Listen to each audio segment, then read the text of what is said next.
Hello everyone, kitchen for অলে আপনাদের সবাইকে স্বাগত। আজকে নিয়ে চলে এলাম আপনাদের জন্য একটি দুর্দান্ত স্বাদের রেসিপি, চিংড়ি ভাপা। চিংড়ি মাছ তো আপনারা বিভিন্ন স্টাইলে রান্না করেছেন, কিন্তু চিংড়ি ভাপা এই স্টাইলে কখনো রান্না করেছেন কি? তাহলে ঝটপট রেসিপিটি দেখে নিন আর চটপট রেসিপিটি আপনারাও তৈরি করুন। এই স্বাদের চিংড়ি ভাপা খেতে কিন্তু ভীষণ টেস্টি।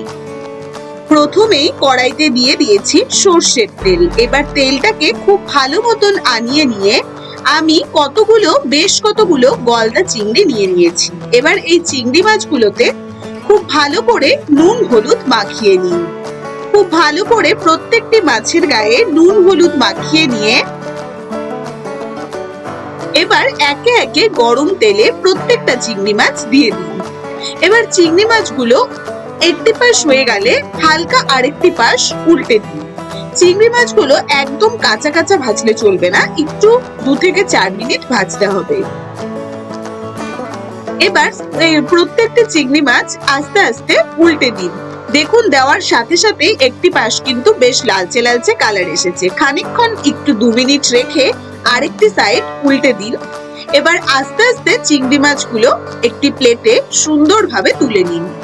এই রান্নার জন্য একদম কম ভাজলে চলবে না, একটু হালকা 3 থেকে 4 মিনিট চিংড়ি মাছগুলোকে ভেজে তুলে নিতে হবে।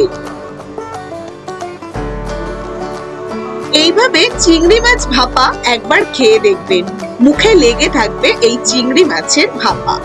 আপনারা যদি কখনো এই স্টাইলে চিংড়ি মাছ রান্না করে না থাকেন, তাহলে অবশ্যই একবার করেই দেখুন।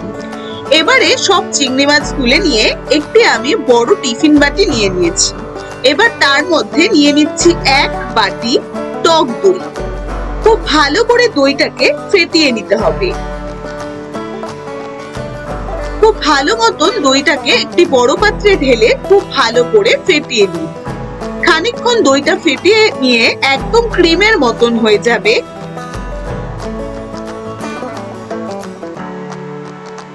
যখন একদম ক্রিমের মতন হয়ে যাবে, তখন তাতে নিয়ে নিচ্ছি বেশ অনেকটা সর্ষে পোস্ত আমি বেটে রেখেছি। তাতে উষ্ণ গরম জল দিয়ে খুব ভালো করে ফেটিয়ে 1 কাপ মতন দিয়ে দিলাম সর্ষে পোস্ত বাটা। এবার তাতে দিয়ে দিচ্ছি কাজু বাদাম বাটা 1/4 কাপ দিয়ে এর মধ্যে দিয়ে দিতে হবে 2 চামচ কাঁচা লঙ্কা বাটা। দিয়ে দিচ্ছি 1 চামচ, বড় চামচ দিয়ে 1 চামচ জিরের গুঁড়ো, 1 চামচ হলুদ গুঁড়ো, স্বাদ মতন নুন। এই রান্নার জন্য বেশি একটা মশলারও প্রয়োজন নেই, হালকা মশলা দিয়ে খুব টেস্টি চিংড়ি মাছের ভাপা। এবার সম্পূর্ণটা খুব ভালো করে মিশিয়ে নিন। একটু খানিকক্ষণ সময় নিয়ে খুব ভালো করে সম্পূর্ণটাকে মেশাতে হবে, যাতে একদম ছাকড়া ছাকড়া বা দলা ধরে না থাকে। সম্পূর্ণটা একদম খুব ভালো মতন মিশিয়ে নিন।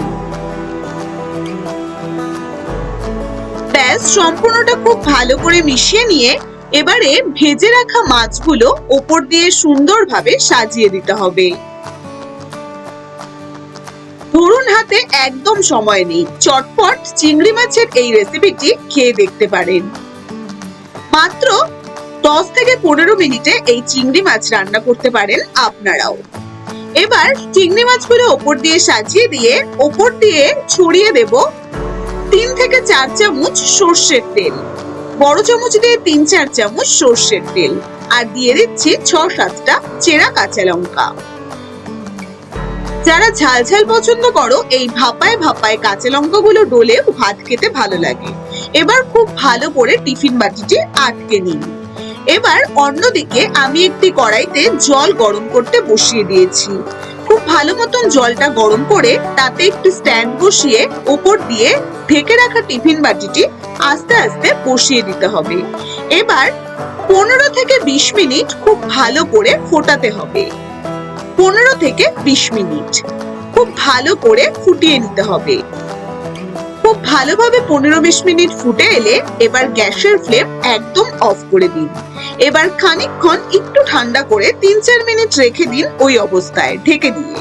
এবার 3-4 মিনিট বাদে ঢাকনা সরিয়ে দেখুন একদম তৈরি টেস্টি টেস্টি চিংড়ি ভাপা। এবার সুন্দরভাবে প্লেটে সাজিয়ে নিয়ে গরম ভাতের সাথে এই চিংড়ি ভাপা পরিবেশন করুন। যারা এই স্টাইলে কখনোই চিংড়ি মাছ রান্না করেননি তারা অবশ্যই এইভাবে একবার চিংড়ি মাছ খেয়েই দেখবেন। ভীষণ টেস্টি হয় গরম ভাতে এই চিংড়ি ভাপা।